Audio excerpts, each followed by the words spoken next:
maestra Ana María Prieto Hernández. Ana María Prieto Hernández, puede decir algunos datos que conozco de ella, ¿verdad?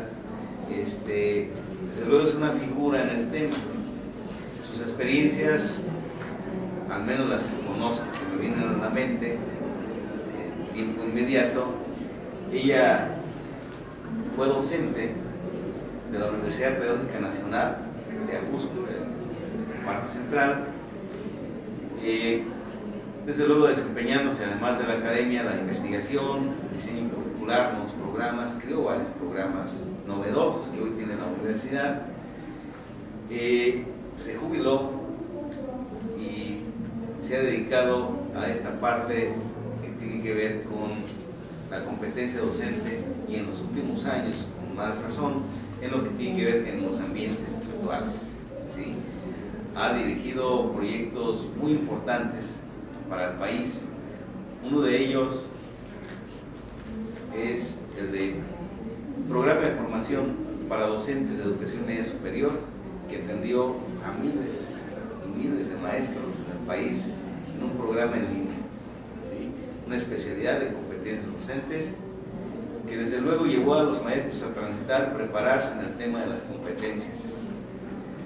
Recuerdo con mucho agrado que, por ejemplo, llegamos a tener más de 1000 grupos de estudiantes en línea justo al momento. Es decir, no era tener un grupo de 25 maestros, más de 1000 grupos. Esto implicaba más de 1000 docentes que estaban al frente, ¿verdad? Y entonces la experiencia es muy grata. Se recuerda desde luego a Ana María en media superior, por eso en casi todas partes donde va se le conoce.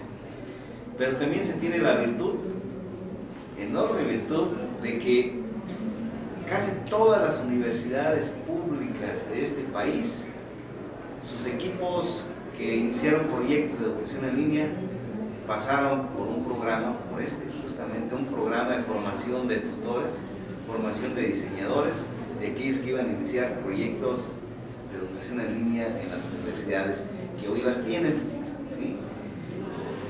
Después también fui llamada a colaborar justamente a los ajustes del modelo curricular, modelo de los ambientes en línea, de aprendizaje en línea, en el Politécnico Nacional, ¿sí? Posterior, en la Universidad Nacional Abierta y a Distancia, que todos conocemos. Y bueno, ella en su desempeño, en su reconocimiento que ha tenido, también le conocemos que ha sido muy modesta y eso la hace verse desde luego, ¿sí? Entonces hoy tenemos el grato gusto de tenerla con nosotros. La charla, para los que nos pueden estar viendo, que están conectados en línea, ¿sí? O que están en un curso, porque esto es un recurso también, podrán darse cuenta que lo que he dicho de Ana María es muy poco en lo que nos va, en relación con lo que nos va a comunicar hoy, lo que nos va a mostrar en este temario, que es un tema de actualidad, es parte del debate, sigue siendo parte del debate nacional e internacional, del tema de las competencias, y más en lo particular de esta competencia, la competencia comunicativa. Entonces, sin más preámbulo, bienvenida Ana María, y gracias por estar aquí. Pues yo agradezco mucho la invitación para estar con ustedes el día de hoy y poder intercambiar algunas experiencias, ideas, reflexiones sobre esto que llamamos las competencias, y en particular las competencias comunicativas, que en el ámbito educativo son muy importantes porque finalmente educar es comunicar. Yo diría que, como bien decía Vygotsky, las características que hacen al ser humano lo que es el pensamiento y el lenguaje, que van de la mano. El ser humano sin lenguaje, sin un lenguaje estructurado, no hubiera avanzado lo que hemos realmente avanzado, ni dejar memoria como ahora tenemos, ya no solamente escrita, sino en todos los otros formatos. Antes la oralidad se perdía, ahora la oralidad también queda, como ahorita va a quedar esta plática resguardada para el futuro, y uno va a poder en otro momento acceder a ella. Antes eso era impensable, ¿no? Imagínense en el siglo XVIII todo lo que debe haber sucedido, pasado y demás, y solamente por la transmisión escrita es que lo llegamos a conocer, porque todo lo que podía ser de transmisión oral pues iba perdiendo o transformando, ¿no? Como dicen en el teléfono descompuesto. Entonces vamos a iniciar esta plática y primero que nada a mí me gustaría hacer una reflexión de lo que entendemos por competencias, porque yo creo que a veces esta discusión de si sí o si no las competencias tiene que ver con que el concepto se entiende a veces de distinta manera, ¿no?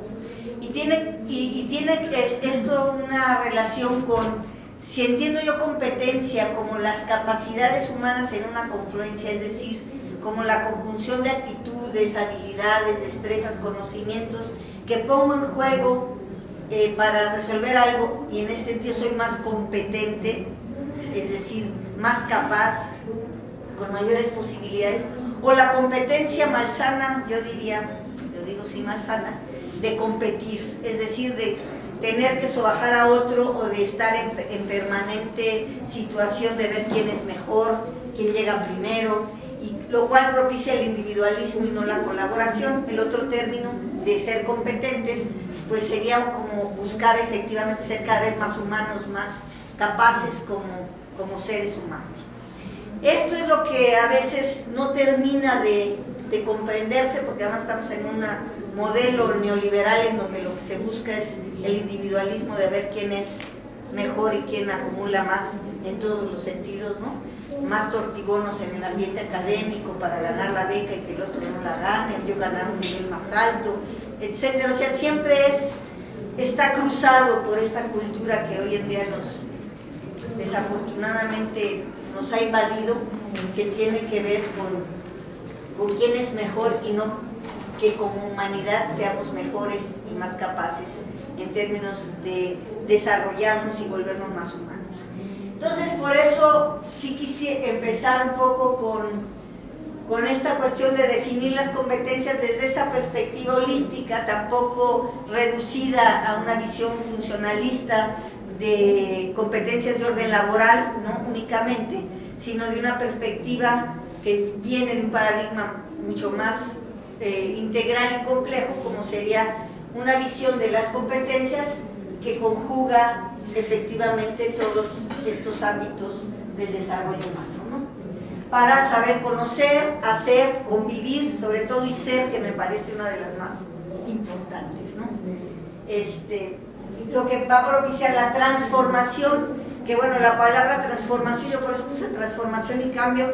Transformación se compone de formación, de configurarnos como humanos a través de, y es a través de la interacción con los otros, ¿no? O sea, nos transformamos en la interacción, en el colectivo, en la colaboración. De otra manera sería impensable la vida, ¿no? Y otra cuestión que me parece importante dejar en claro como concepto es qué es esto de las competencias comunicativas, ¿no? Es decir, cuáles son estas habilidades, destrezas y conocimientos que utilizamos justamente para interactuar, aprender e incluso para pensar. Insisto mucho en estos conceptos que Vygotsky puso de que lo que nos define es el pensamiento y el lenguaje en términos de formación. Porque eso es muy importante que lo comprendemos para comprender lo que sería el fenómeno justamente educativo, y cuál ha sido uno de los problemas en ese sentido de entender el lenguaje, ¿no?, como este potencial comunicativo, sino entenderlo como gramática, ¿no? Y entonces lo que aprenden en las escuelas es gramática, no aprenden a comunicarse, por tanto no aprenden a pensar, no aprenden a ejercer sus competencias comunicativas. En efecto, podríamos dividir las competencias en dos, unas que serían las competencias de carácter productivo, es decir, aquellas que me permiten expresarme y construir un discurso y construir incluso realidad. Dirían los griegos que la realidad no solamente era la realidad de las cosas, sino la realidad de las ideas y la realidad de las palabras, ¿sí? Es decir, ustedes, si yo les digo ahorita la palabra fantasma, pues nunca han visto un fantasma en términos reales, pero hemos creado un significado a ese término que enseguida decimos fantasma y algo viene a nuestra cabeza como significante en relación con este valor. Entonces, ahí serían hablar y escribir, pero también las de carácter receptivo, que serían escuchar y leer, es decir, poder decodificar lo que tenemos y los mensajes que recibimos. Y en este sentido, pues tendríamos dos códigos, que sería el código oral y el escrito. Y una de las preguntas para poder ver cómo se articulan las habilidades comunicativas serían: si nos expresamos en forma eficaz, ¿qué sería expresarse en forma eficaz en un docente como competencia? Lo primero tendría que ver con tener la claridad de lo que es el proceso comunicativo y cómo es que el otro recibe un mensaje y significa. Si nosotros, por ejemplo, cuando incluso se está configurando un niño que empieza justamente a comprender un idioma, una lengua, y a darle una carga de significación a lo que recibe como articulación de sonidos, porque el habla no es eso más que articular sonidos y configurar palabras, y las palabras se significan a partir de que uno les da un contenido, ¿sí? Entonces, en este sentido, el maestro tendría que reconocer cuál es el capital léxico y el bagaje cultural y de significantes que trae el sujeto para entender si la comunicación es eficaz o no. Les pongo un ejemplo que me pasó cuando viví en Argentina. Llego y le digo a unas amigas: ay, se me hizo tarde porque se me ponchó la llanta. Se me quedaron viendo como diciendo: ¿qué es eso? No, ahí se pinchó la goma, ¿no? O cuando voy a una tienda y pido piña y nadie me entiende qué les estoy pidiendo porque es ananá, ¿no? O les pido aguacate y tampoco me entienden porque se llama palta, o les pido una toronja y se llama pomelo, y yo digo: bueno, ¿vine a un lugar de habla española o en dónde estoy? Pues aún en el mismo idioma, muchas veces las expresiones quieren decir otra cosa, ¿sí? Entonces, hay veces que, por ejemplo, en Argentina decir la palabra de las concepciones, como las llamamos aquí, a las mujeres que se llaman Concepción, no digo el nombre por si hay algún argentino escuchándonos del otro lado de la cámara, es una palabra que no es bien vista o bien escuchada. El dulce de leche que ellos usan para otro dulce que es famoso en Celaya, tampoco digo la palabra porque es de las peores palabras en Argentina. Entonces imagínense un día que a grito pelado piden en un restaurante unas crepas de dulce de leche, pero en el idioma de este país. Pues obviamente el mesero casi le da el infarto.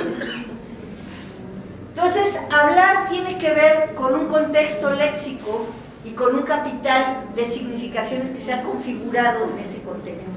Y entonces el maestro, que tiene una habilidad comunicativa, tiene que entender quién es el sujeto, de dónde es, cuál es su contexto, para entender de qué estaba hablando. Seguramente habrán visto como ejemplo, en términos a veces educativos, cuando dice en un examen hallar la X, ¿no? Y entonces, obviamente, el maestro estaba preguntando que se hiciera toda el despliegue del algoritmo que implicaba el teorema de Pitágoras para encontrar cuál era el cateto, ¿no? Pero como ese se pone como X, que es un término matemático de un referente que no se conoce, del cual hay que hacer toda una ecuación para averiguarlo, pues simplemente el alumno redondeó la X, entonces ya la halló, ¿no? O sea, entonces para él está bien, pero el asunto es cómo es que escribo. Y entonces para nosotros en el ámbito educativo es fundamental poder desarrollar esa competencia. Escuchar es otra competencia fundamental que se diferencia de oír. Yo puedo oír cosas, ¿no? O sea, si yo pongo ahorita un programa en chino, pues oigo, pero no escucho.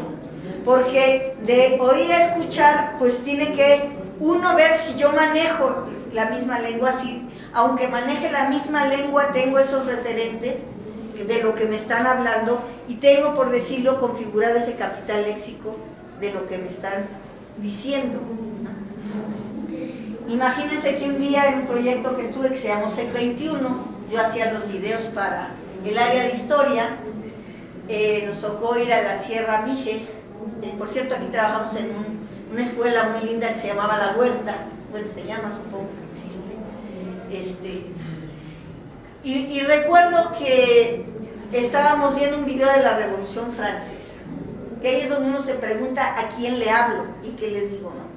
Entonces imagínense cuando empiezo a ver el video y yo estaba ahí en la zona y me empiezo a dar cuenta que estaba diciéndoles cosas que para ellos eran impensables. Imagínense el castillo de Versalles, París, la toma de la Bastilla, pues un niño decía la toma de la pastilla, ¿no? Porque obviamente lo que él se tomaba era una pastilla, ¿no? Eso de la Bastilla, no entendía ni de qué se le hablaba. Entonces, ahí el trabajo, porque ahí había una discusión justamente con Marcela Santilla, de si habría que hacer videos especiales para estas comunidades.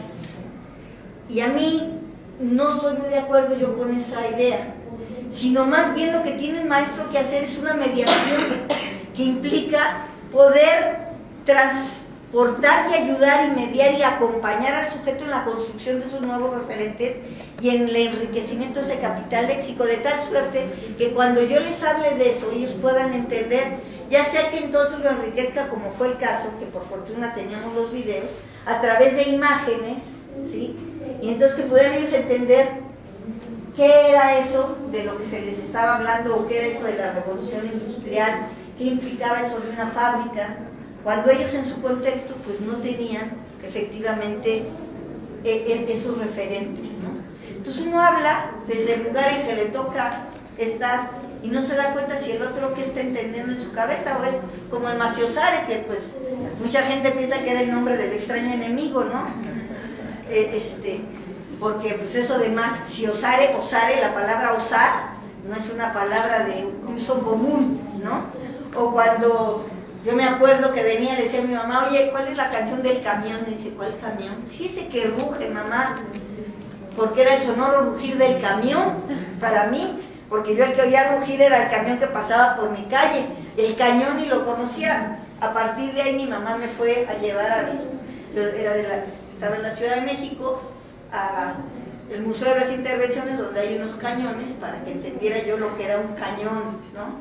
Y bueno, a través de videos y películas, que esa es una ventaja de estas nuevas generaciones, que el mundo se les ha acercado, y los referentes, hay gente que dice, es que yo no dejo a mi hijo ver tele, digo, híjole, pues depende qué tele, ¿verdad? Porque si ven el canal de las estrellas, pues no creo que sea lo más, pero si ve el canal 11 o el canal 22, si ve programas de estos de Discovery, pues yo sí creo que se le abren los referentes y es muy importante que efectivamente estos elementos estén presentes en la vida cotidiana, sobre todo en sectores que sí se da uno cuenta, ahora que vivo en provincia y en un pueblito muy pequeñito, que es muy famoso según esto por su santuario, pero que eso no repercute en la vida cotidiana de los niños y de la escuela, pues se da una cuenta de las carencias en términos de referentes que tienen las personas, y tiene que ver con eso, ¿no? Porque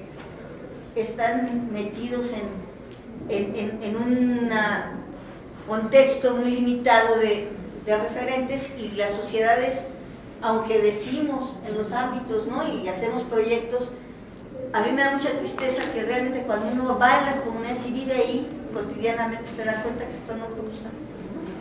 Porque además lo que se estila, pues, es, insisto, el canal de las estrellas, ¿no? O sea, y los otros canales pues, son de paga, ¿no? Discovery, National Geographic, Animal Planet, cuando mucho pues tienen acceso al 22 y al 11, por eso yo los promuevo mucho.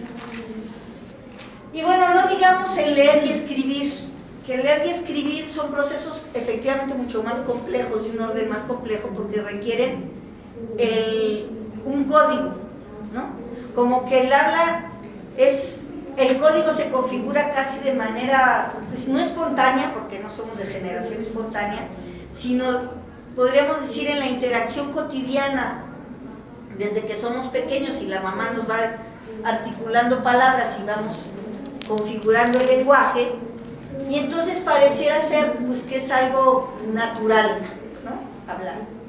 Pues es difícil que uno encuentre a alguien que no hable, a menos que tenga un problema de funcional, ¿no? De sus órganos del habla. Pero que no escriba, pues sí es común poder ver gente que no escriba o que no lea, porque ahí ya implica un proceso intencional de manejo de un código, y que además lo hemos manejado tan mal en la escuela que pensamos que escribir es decodificar grafías, ¿no? O codificar grafías, y leer es decodificar efectivamente fonemas, ¿no? Y entonces un A, aunque no entienda qué es eso, ¿no? Y entonces por eso tenemos analfabetas funcionales, porque no hay una lectura que sea un proceso de decodificación de significados y por tanto de comprensión lectora. Y tiene que ver, por un lado, con si lo que expresamos son nuestras ideas y sentimientos, o hacemos frases como aquella caricatura de Mafalda que seguramente han visto, en donde dice: mi mamá me mima, ese oso es de sus. Y Mafalda desesperada dice: y no es momento de que me enseñen algo un poco más interesante, porque efectivamente no hacemos que el alumno escriba de lo que está viviendo y que tenga sentido para él, o sea que los actos de habla y los actos de escritura y los actos de lectura tengan que ver con los referentes cotidianos. Por eso tuvo tanto éxito el método de Freire, que además él centraba justamente su método en la comunicación, en las habilidades comunicativas, que era aprender a leer y escribir a partir de los contextos de significación propios de la comunidad en la que se está, y no en términos de cosas que no tienen referentes ni sentido, porque si no es muy difícil construir estos sentidos. Y bueno, la parte de comprensión de textos pues tiene que ver con eso. Ahí efectivamente en ese esquema podemos ver cómo lo que sería los procesos intelectuales espontáneos o cultivados me refiero a que se cultivan en esta interacción que casi parece natural, como son el habla y la escucha, y aquellos que tienen ya un proceso de racionalidad, un sentido y un conocimiento que tiene que ver con el manejo ya de un código, podríamos decir, no natural, porque es configurado y creado de tal suerte que pues, por ejemplo, el lenguaje matemático, pues realmente si yo no manejo la simbología matemática, pues no me dice nada, o a veces incluso hay ciertos lenguajes que quieren decir cosas distintas en otro contexto, ¿no? Entonces, una de las cuestiones importantes para el desarrollo de las competencias en términos de comunicación, uno es configurar lectores críticos, es decir, lectores que no decodifiquen grafías, ¿sí?, sino que lo que hagan sean decodifiquen significados, que los articulen en el contexto y puedan entonces desarrollar la comprensión del texto. Receptores críticos, pero además en el contexto actual, porque hablamos de las competencias actuales, las alfabetizaciones son nuevas, porque antes únicamente con conocer el código alfabético estábamos del otro lado, pero ahora si no conocemos el código, por ejemplo, los códigos de imagen, los códigos de audio, ¿sí?, que tienen que ver con las entonaciones, con una serie de cosas, no entendemos los sentidos. Por ejemplo, pues la entonación, ¿no? Hay un chiste que dice, si yo te digo, cuando recién casados, ¿cómo amaneciste, mi vida?, ¿no? O si te digo, ¿cómo amaneciste, mi vida?, no estoy diciendo lo mismo, no estoy significando lo mismo, que las palabras sean las mismas, ¿no? Entonces, todo esto es algo que tenemos nosotros que ir efectivamente desarrollando y adquiriendo. Por ejemplo, no es lo mismo que alguien venga vestido de rojo o de negro o de blanco con un cierto tipo de vestido, por algo nos vestimos más formales o menos informales, más sport. O sea, hasta la vestimenta es un código. Los colores son un código.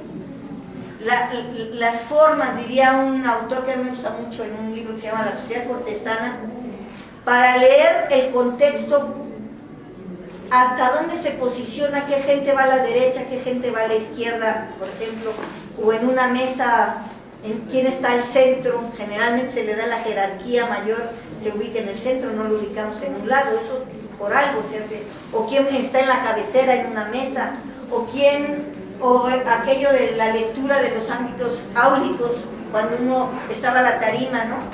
Y la disposición, por ejemplo, de como estamos ahorita, ¿no? Ustedes sentados enfrente de mí, yo delante de ustedes, sino en un círculo, ya da una forma de relación, una forma de vínculo, un estatus distinto, ¿no? Y eso pues hay que aprender a leerlo, porque son los nuevos contextos en que se mueven nuestros alumnos. Nuestros alumnos ya no reciben, imaginen en el siglo XIX, ¿no? Pues uno recibía la información del mundo a través fundamentalmente del texto escrito, y bueno, con la Revolución Gutenbergiana, pues sí, efectivamente incluso podía llegar a ámbitos más amplios. Por eso la importancia de lo que empezó a hacer la escuela básica y toda la escuela lancasteriana, y la importancia de la lectoescritura, porque era la adquisición del código que me permitía acceder al conocimiento. Ahora nos quejamos porque ya los alumnos quieren acceder por otras vías, ¿no? Y a veces entonces la escuela, que sigue insertada a veces en el 19, pues no se da cuenta que ya el alumno tiene otros referentes, otros códigos y otras alfabetizaciones, de las cuales nosotros como competencia comunicativa tenemos que adquirirnos y actualizarnos.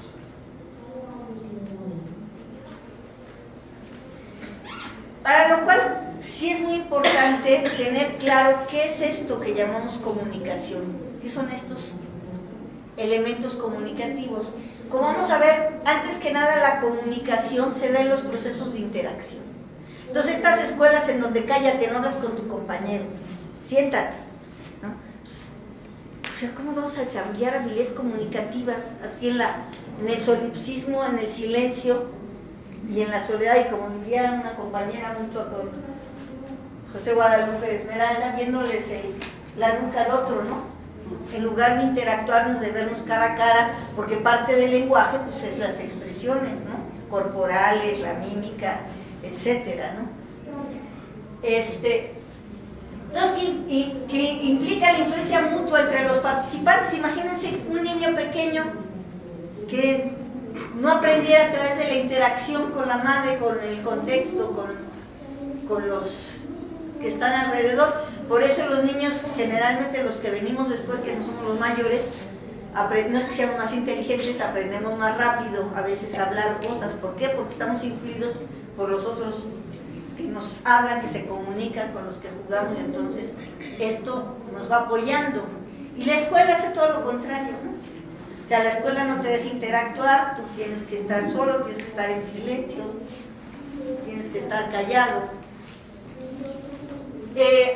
Y bueno, y efectivamente el intercambio de información, las percepciones, las experiencias, cuando en la escuela lo que más se rifa, ¿no? Es únicamente una sola experiencia, ¿no? Por eso había toda una discusión si es que había que seguir un solo discurso a través de un libro único, ¿no? Se les pide en las escuelas, incluso en educación a veces yo me sorprendí mucho, en el poli llevan libros como en la primaria, ¿no?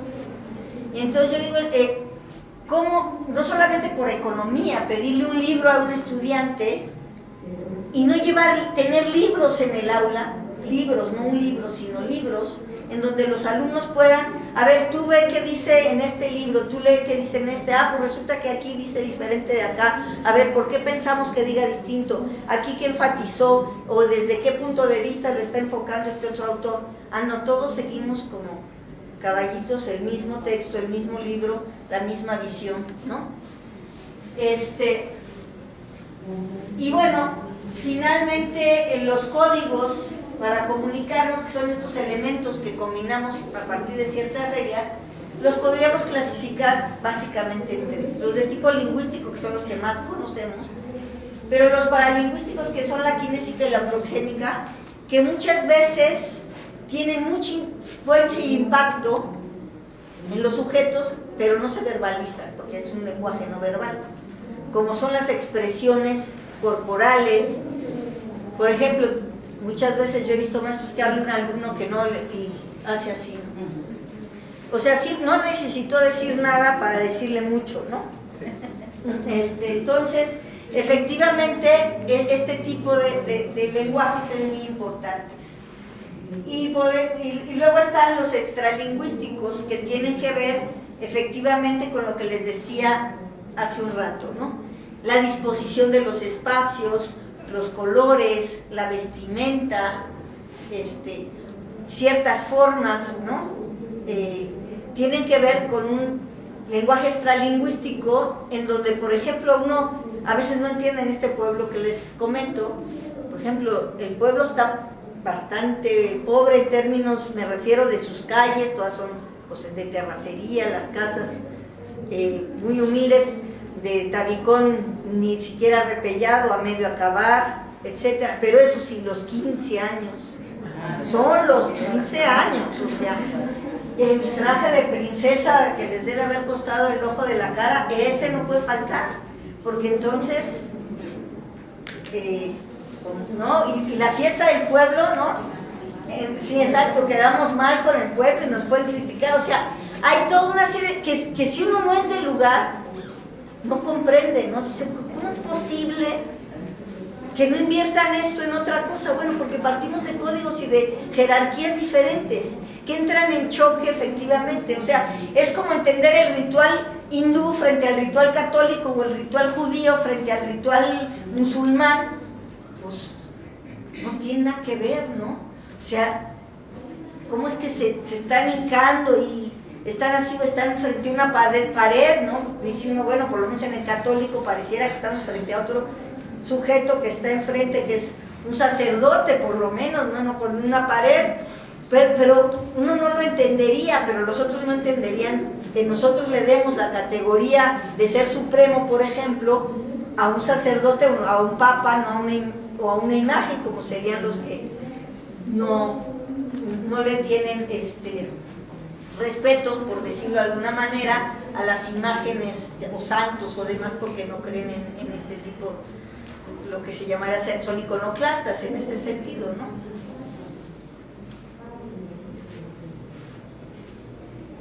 Entonces, efectivamente, comunicar no solo implica la habilidad de expresar, sino de interpretar, de ver qué me estás queriendo decir, a partir de qué contexto y a partir de qué referentes, que finalmente tienen que ver con valores, con jerarquías, con ámbitos de relación que no siempre son iguales. Y por tanto, negociar significados que tienen que ver con lo sociocultural, o sea, con el ámbito de la cultura, y pues de esa manera interactuar entre la persona y el texto, que el texto no necesariamente nos referimos a lo que viene escrito, sino el texto como esta textualidad que diría Habermas, de interacción dialógica, comunicativa, que se puede expresar de distintas maneras y con diferentes códigos, pero en donde yo estoy negociando significados, ¿no? O sea, ¿qué significa para ti? Y a lo mejor para ellos, por ejemplo, yo a veces no me doy cuenta en estos nuevos contextos en los que estoy, que para ellos hablar de tú es una falta de respeto, ¿no? Le hablan incluso de usted a los padres, ¿no? Y uno que viene acostumbrado a que el tú nos acerca, para ellos el tú es algo que les genera molestia incluso, ¿no? Pero si uno no entiende este tipo de contextos, pues efectivamente no hay una negociación clara de sentidos y de significados en esta interacción. Entonces, por eso es muy importante lo que sería darle chance al otro de expresar qué entiende o qué siente o qué percibe cuando uno está en la relación pedagógica, ¿no? Y el maestro, como ahorita yo, pues se le estoy echando un chorro y quién sabe qué estén creando en su cabeza, ¿no? Y por eso es muy importante dar espacios a la interacción, decir, a ver, ¿tú qué piensas? ¿Qué opinión me dan? ¿Cuál sería la idea? Que yo sí creo, porque yo soy una ferviente creyente en la educación virtual, y soy ferviente creyente porque la educación virtual, a diferencia de la presencial, que sigue conservando únicamente el código antiguo, ¿sí? Como ahorita, si no fuera por la grabación, por fortuna estamos incorporando esta posibilidad, pues se la llevaría el viento, como dicen, ¿no? Las palabras se las lleva el viento. Y el otro obliga al sujeto, por un lado, a tener una escucha más puntual, porque también lo obliga a tener una comunicación en donde tiene que incorporar cosas que no necesariamente se incorporan en el contacto cara a cara, ¿no?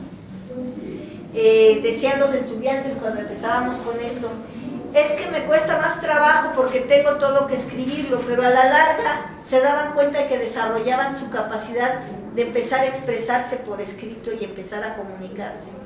Y al principio incluso había fricciones o había malos entendidos, dirémoslo, porque a veces las formas de expresión o las formas de decir las cosas uno la tomaba por otro lado y había este tipo de situaciones. De ahí la importancia de la mediación en términos de comprender a través de la retroalimentación qué es lo que está recibiendo el otro del mensaje que estamos transmitiendo. Y cómo en esta recepción pues se mezclan las experiencias, o si uno evoca cuando escucha algo en relación con la experiencia previa. Insisto, si yo mi experiencia de algo que hace ruido era un camión, pues yo iba a evocar un camión, no un cañón que nunca había visto. Si yo mi experiencia es que yo me tomo pastillas, pues voy a decir que es la toma de la pastilla y no de la pastilla, que nunca en mi cabeza he tenido un referente. Y así con lo que ustedes quieran. Y en ese sentido la posibilidad de decodificar pues va a tener, y el significado que yo le doy va a tener que ver con ese contexto. Entonces, para que sea posible esta comunicación en toda su potencial, es importante que vayamos manejando el mismo código. Por eso es muy importante la adquisición por parte de los docentes de lo que sería esta competencia comunicativa, entendida no solamente con saber decir choros, ¿no?, y hablar, o con saber escribir, sino de comprender lo que es la comunicación en todo su ámbito, y más ahora en donde los contextos de comunicación están mezclados en los sonidos, están mezclados con las imágenes, por decirlo, con el texto ya multimedia, ¿no? Entonces, aquí sería un poco como un resumen, ¿no? Entonces, en términos de este instrumento de comunicación, en donde lo que sería hablar, escuchar, conversar, leer, escribir, lo que nos va a permitir es a construir el pensamiento, o sea, pensamiento y lenguaje tampoco los podemos separar del todo, ¿no? O sea, ¿qué va primero, el pensamiento y luego el lenguaje? Bueno, yo tampoco puedo pensar si no tengo un ámbito de significaciones, que bueno, primero dirían en los tres niveles del lenguaje, que es la pragmática, la simbólica y el sígnico, ¿no? El simbólico y el sígnico. Pues la pragmática es, si yo traigo una manzana, pues tengo físicamente el objeto, ¿no?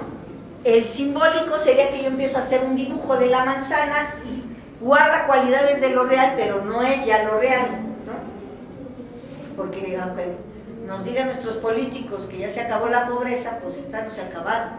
O sea, llegamos a un momento en que el discurso parece ser la realidad, porque yo lo digo es, ¿no? Y pues desafortunadamente no sucede así. Y luego el sígnico, que sería ya la palabra manzana o apple en otro código, ¿no? En otra lengua. Exactitud. Entonces, esto es lo que nos permite ir construyendo el pensamiento, estas imágenes, inicialmente como imágenes mentales, que nos van permitiendo aprender con H, ¿no?, el mundo y la realidad, y que después vamos verbalizando, y después el hombre configuró finalmente una lengua ya codificada. Entonces también esto nos va a permitir interpretar ideas, sentimientos y expresarlas y regular nuestra propia conducta.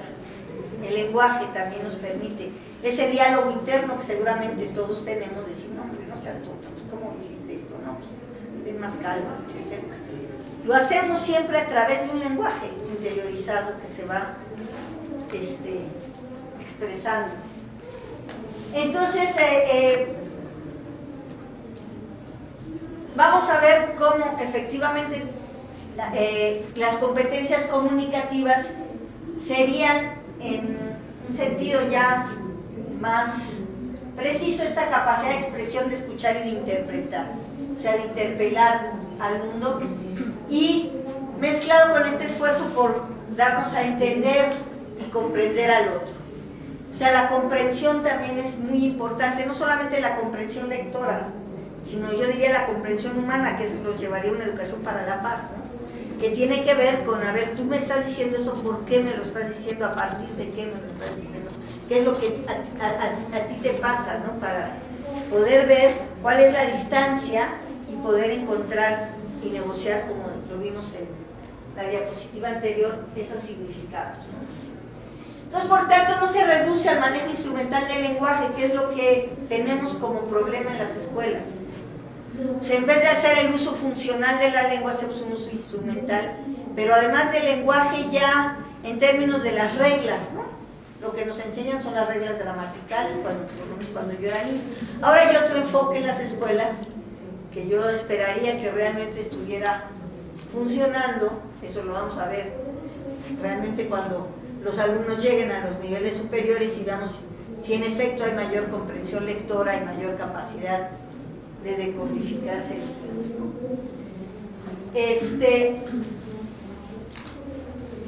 Sino como conceptos integrales que abarcarían efectivamente el conjunto de los conocimientos, habilidades, actitudes y valores, ¿no? Por eso se habla del uso funcional de la lengua y no ya de la enseñanza de la gramática. Vamos a hacer un breve repaso de lo que serían estos códigos. El código oral, que es más expresivo, permite que el emisor y el receptor interactúen. No es tan rígido en cuanto a las reglas, ¿no? Uno se puede dar ciertos permisos en el lenguaje oral, que no. ¿Por qué? Porque efectivamente está lo paralingüístico. Es decir, yo puedo, con mis ademanes, con mis movimientos, con el contacto, dar claridad a lo que estoy diciendo, que muchas veces ya en el lenguaje escrito no necesariamente es posible, aunque ahora con esta cosa de los emoticons ya está sustituido, ¿no?, el lenguaje escrito por los emoticons y los signos, ¿no? Que algunos se quejan de que eso está haciendo que se pierda el lenguaje. Yo digo que más bien yo no diría que se pierde, yo digo que se enriquece con otros elementos que antes no teníamos. Antes no tenía yo la distancia de clic, un emoticón, tenía que ponerme a dibujarlo y luego cómo lo transmito. Ahora, pues si a la distancia de un clic tengo el emoticón, ¿por qué no usarlo, no? O por ejemplo, hay gente que se queja de las nuevas codificaciones del lenguaje que tienen ¿no? El TQM, ¿no? Para decir te quiero mucho. Ay, es que son unos flojos, ya no pueden decir.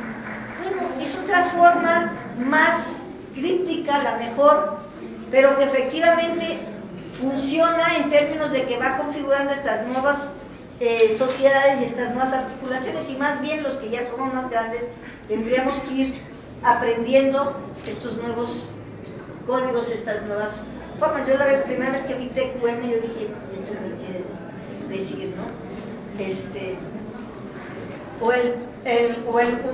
Una X, una Q, ¿no? Para decir por qué, ¿no? Cuando, sobre todo en el chat ya, que es un nuevo lenguaje, o sea, es muy interesante efectivamente ver esas nuevas formas de comunicación que se tienen hoy en día a través de este tipo de elementos que existen, ¿no? Como digo, se enriquece con la mímica, la entonación, ¿no? Los gestos, los movimientos corporales que yo tengo. O sea, si alguien me está hablando y yo hago así, pues el propio movimiento corporal está diciendo, no me importa lo que me estás diciendo, ¿no? O cuando alguien, sí, o sea, con eso, entonces es importante,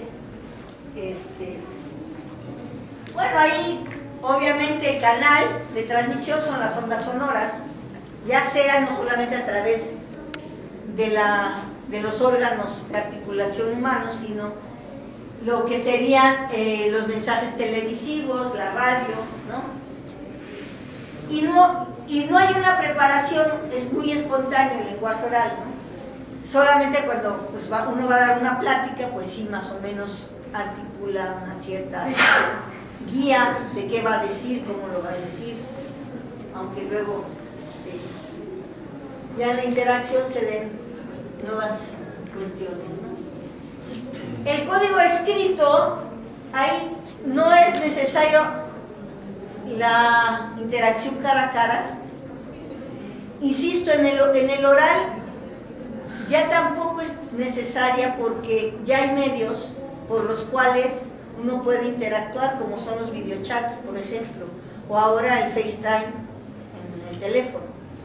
O sea, ya no solamente interactúas oralmente, sino te puedes ver y hasta le puedes decir, ay, mira, sí, aquí estoy, mira, y le pasas la camarita de tu celular por donde estás. O sea, el otro puede ver en qué contexto estás, qué estás haciendo, en dónde lo estás haciendo.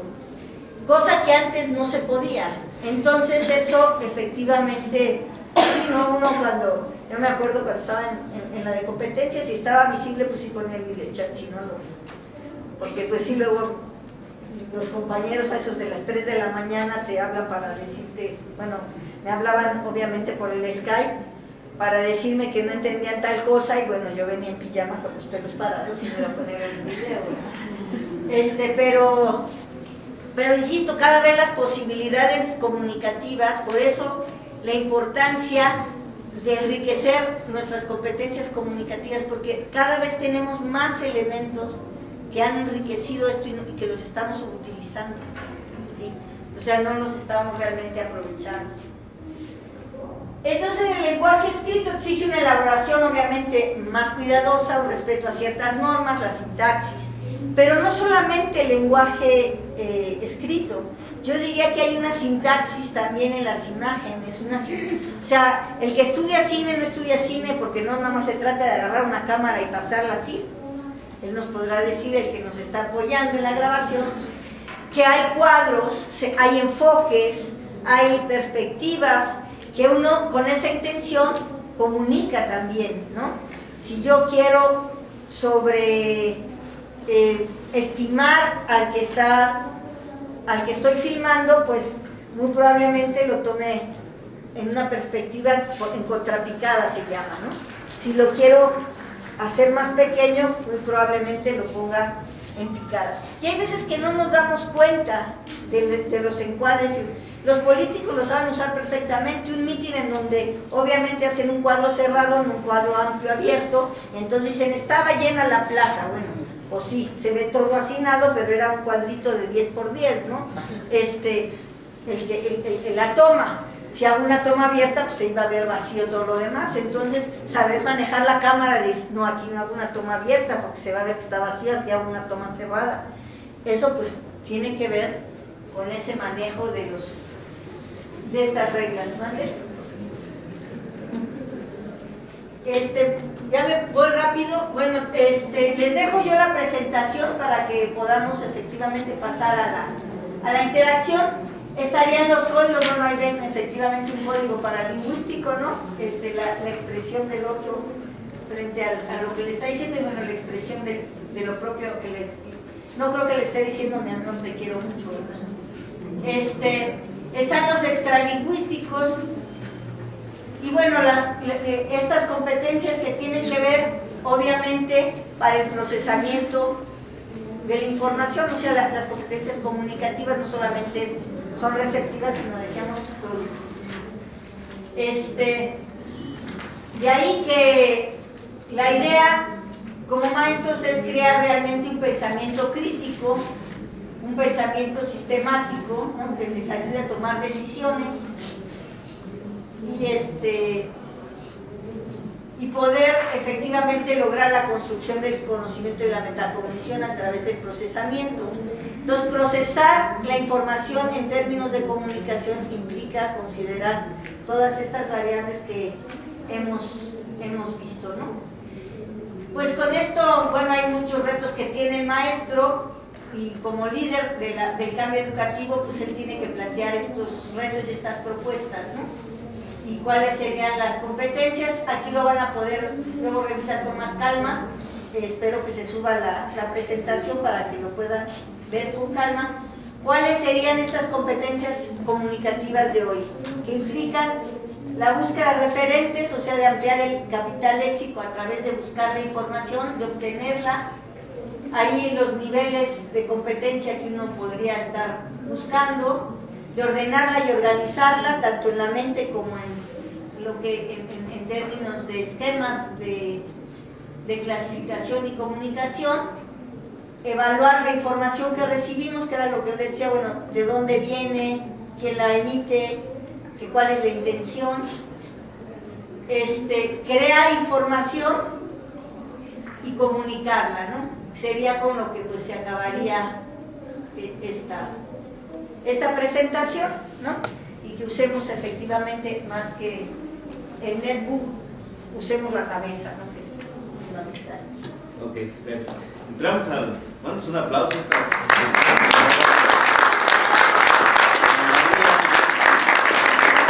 Entramos a la interacción, si gustan ustedes, ¿quién tiene alguna pregunta? Recuerden que estamos viendo el tema de la competencia comunicativa en los docentes como parte de esta competencia, o de este grupo de competencias docentes que reclama hoy en día, en este momento, en este contexto, en este mar de fenómenos que indican modificar práctica educativa, en fin, esa competencia comunicativa. Entonces tenemos su nombre y la pregunta, ¿sí? Bueno, muchas gracias por la participación, muy interesante. Ayer también las mesas muy interesantes. Mi nombre es Mariel Ramírez y pues es pregunta, comentario, no sé, ya ahorita lo decodificarán. Bueno, va en el sentido de que hablar de las competencias comunicativas, pues se hace, y haciendo énfasis en los elementos que mencionaba, y finalmente lo que rescataba sobre las competencias comunicativas, me hace pensar mucho en esta parte de la investigación. Pues todo tiene que ver con la investigación, desde la búsqueda de referentes, el orden y la organización, hasta finalmente la comunicación de esa información, ¿no? De eso que se obtiene.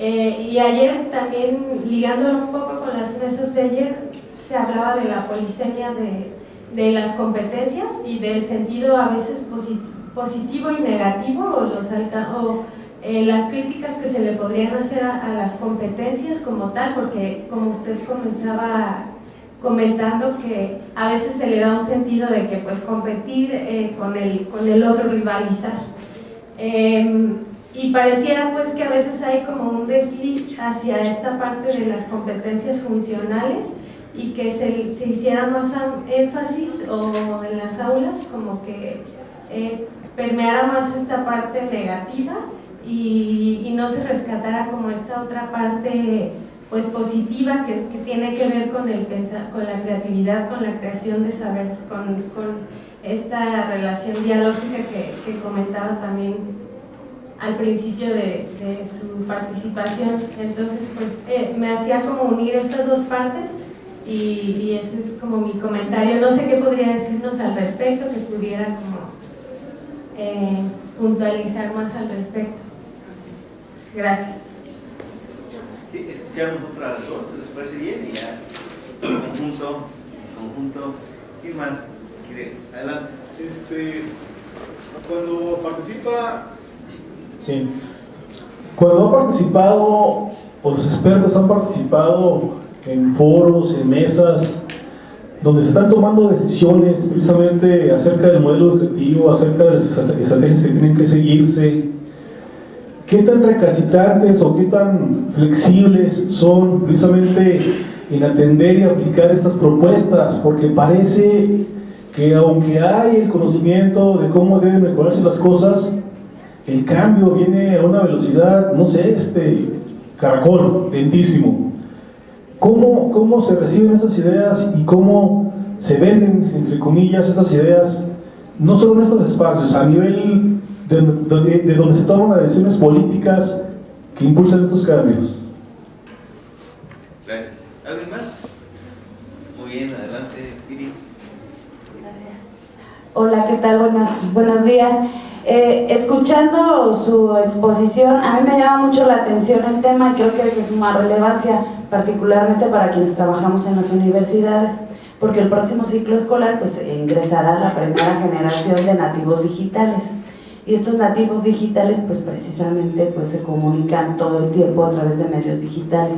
Y a mí me preocupa mucho saber si nuestros docentes, o cómo podemos hacer para que nuestros docentes tengan esta sensibilidad para poderse comunicar pues con esta nueva generación que utiliza y construye su realidad a partir de entornos virtuales, ¿no? ¿Alguien más? No. Ahí está Nadia. Hola, buenos días. Mi nombre es Nadia. Solamente para, si nos puede hacer algún comentario en relación a las competencias de comunicación. Hoy en día pues ya estamos inmersos en la educación virtual y se complica un poco más ese proceso, esa relación en que los docentes se comunican con los alumnos, ya que de manera presencial pues podemos observar varios códigos, nos expresamos corporalmente, pero cuando estamos en línea muy difícilmente se tiene esa interacción con el docente. ¿Cómo podemos mejorar esas habilidades comunicativas en cuanto a la educación virtual? Gracias. Bueno, a mí me parece muy importante esto que se señala de cómo, de los nuevos retos, que era un poco de lo que en las últimas diapositivas ponían de los retos, cuáles son estos retos que enfrentamos como docentes y cómo tendríamos que entender estas nuevas alfabetizaciones y estas nuevas formas de codificar, que más que criticarlas, porque decían por qué con estas propuestas no avanzamos, yo digo que hay una resistencia al cambio, no solamente de las autoridades, yo diría que de nosotros mismos. O sea, seguir la inercia es más fácil que detenernos a crear, a innovar, a pensar. Y a veces te lo dicen, ay no, a mí no, hasta los mismos jóvenes, ¿no? Que uno se extraña, ay no, a mí dime qué y ya, no me pongas a estar pensando, ¿no? Cuando uno hace actividades que impliquen poner en juego ciertos retos. Esto yo creo que tendría efectivamente que irse dando como un esfuerzo conjunto, no viene por decreto, por más que han hecho cambios educativos, tiene que ir viendo como un esfuerzo de crear una forma civilizatoria distinta, y que yo creo que quien tiene el poder en el mundo, ¿no? Es el poder y el dinero, pues atiende a que esto no se logre a través, diría Marx en época cuando estudié el marxismo, pues del opio del pueblo, que tiene que ver con estos medios de comunicación, insisto, el canal de las estrellas, ¿no? Estos programas que de veras son, y que incluso a veces uno cae y dice, ay, ya no tengo ganas de pensar, voy a poner, y pone los programas que cuando uno ya los analiza denigran de veras no solamente a la mujer, sino a veces al ser humano, al otro. O sea, estas telenovelas en donde es el típico esquema de la muchacha que se libra de ser pobre y ignorante porque es la hija bastarda del rico, es la misma historia siempre, ¿no? Y cómo denigran a la gente que no tiene dinero, a términos de burlarse del lenguaje, muy sutilmente, o sea, realmente lo hacen tan sutil que uno tendría más bien que ser receptor crítico y analizar qué me están diciendo, cómo me lo están diciendo, cómo me lo están planteando, o hasta que promueven las drogas. O sea, yo la verdad, cuando volví a la primaria, que hace unos años, regresé hace pocos años a dar clase, y que me encontré unos niños que, o sea, un entorno que no conocía, pues me tuve un poco que poner al día, ¿no? Porque hablaban de cosas, por ejemplo, ay, es que eres un loser, y yo decía, bueno, ¿y eso de dónde sacaron que si eres un loser, no? Porque en mi época, pues era eso, te traigo finto, no sé si algunos son de mi época, el que era entonces, bueno, uno toma esas expresiones muchas veces de estos modelos que se instauran como modelos civilizatorios, que ese es el problema. Y tienen una fuerza de tal magnitud que no nos damos ni siquiera cuenta cómo están inscritos y se escriben casi con sangre porque se vuelven parte de nosotros mismos. O sea, son tan naturales y tan espontáneos porque parten de la oralidad y de la imagen, ¿sí? Que antes ellos eran los dueños de estos medios de producción de imagen, de audio, etcétera, y que no hemos podido, la sociedad civil, o le hemos podido, pero con ciertas dificultades, recuperarlos para otro tipo de usos, otro tipo de imágenes. Ciertamente empieza a volverse, y no estaríamos en un proceso tan complejo como el que ahorita estamos en términos nacionales de debate político en términos de las próximas elecciones, si no fuera porque efectivamente los medios de información y comunicación ya no son exclusivos de un solo canal, sino que ya hay canales alternos que tienen un nivel de impacto a través del Twitter, a través del YouTube, etcétera, que aunque hacen la política de quererlos bloquear muchas veces, ¿no? Sin embargo, empiezan a trascender y hay gente que los ve y hay receptores, ¿sí? Aunque todavía en muchos lugares no los hay, que eso es lo que preocuparía, ¿no? Pero efectivamente es un proceso bastante lento y complejo. Y en términos de estas nuevas competencias comunicativas que me preguntaba la compañera, yo creo que el reto de los profesores es adquirir estas nuevas alfabetizaciones de qué es lo que se está transmitiendo en cómo y cómo usar estas nuevas herramientas, ¿no? Yo diría que en la educación virtual una de las carencias que yo veo es que se siguen manteniendo en la idea del texto como única vía de contacto, cuando ya no es la única vía de contacto. O sea, yo en la UNAM, ahora que estuve ayudando a mediar incluso un curso de admisión, que eran muchísimos estudiantes, trabajamos con lo que era el videochat y funcionó muy bien. Al principio los chavos o la gente mayor, porque había mucha gente, no sabía cómo hacerlo, pero uno desde vencer el reto, aprender a hacerlo, hasta que empieza a convertirse en una forma mucho más cotidiana de comunicación, en donde ya hay más posibilidades de mirarse, de interactuar con otros vías, de relacionarse de otras maneras.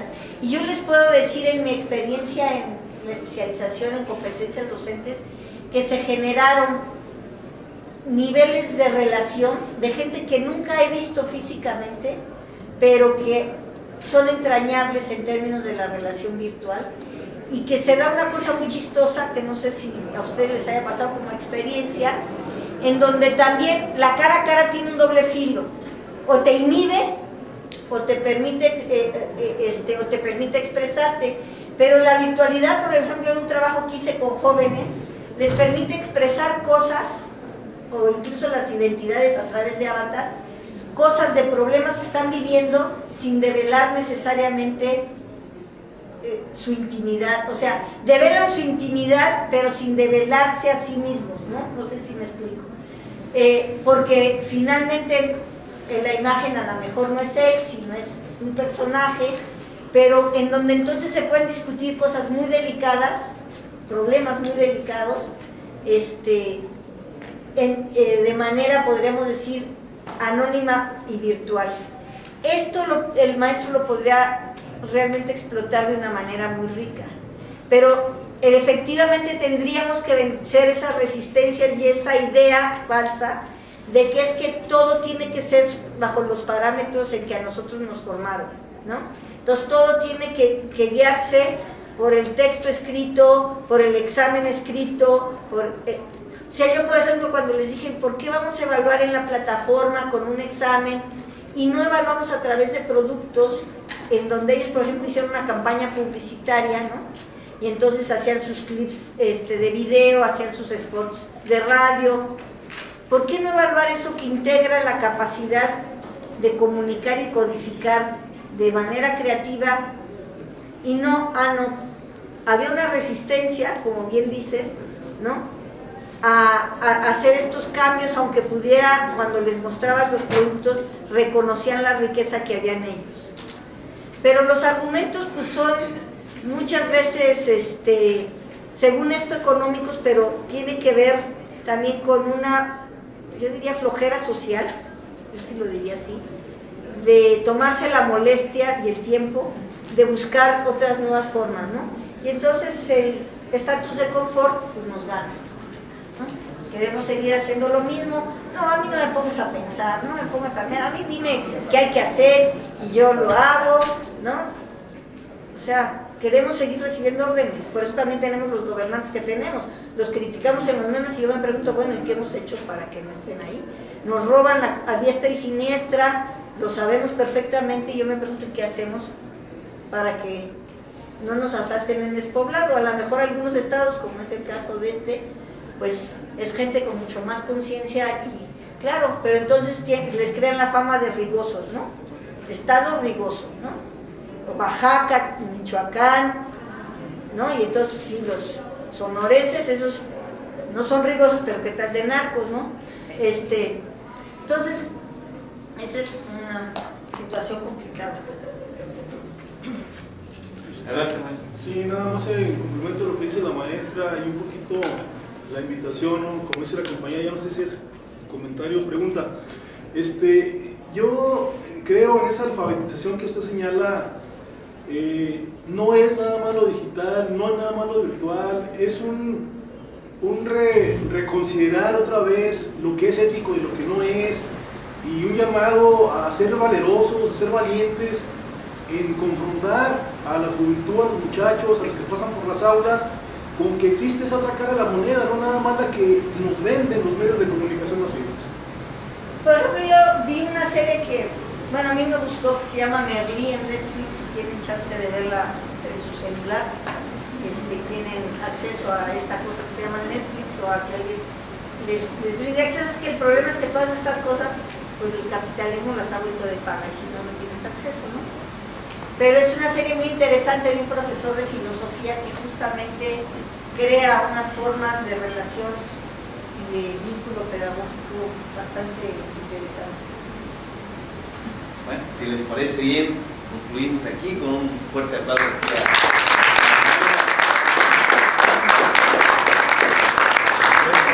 A nombre del rector de esta universidad, entregarte la constancia que dice la Universidad Virtual del Estado de Michoacán, otorga la presente constancia a la maestra Ana María Prieto Hernández por su destacada participación como ponente en el Congreso Virtual Internacional Multidisciplinario Educación Virtual para la Transformación y el Desarrollo.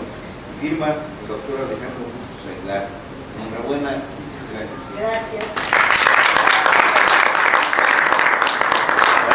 Interesa escucharla, a partir de mañana está en el sitio, ¿verdad? Para verla, quizás puedan utilizarla como responsabilidad. Gracias.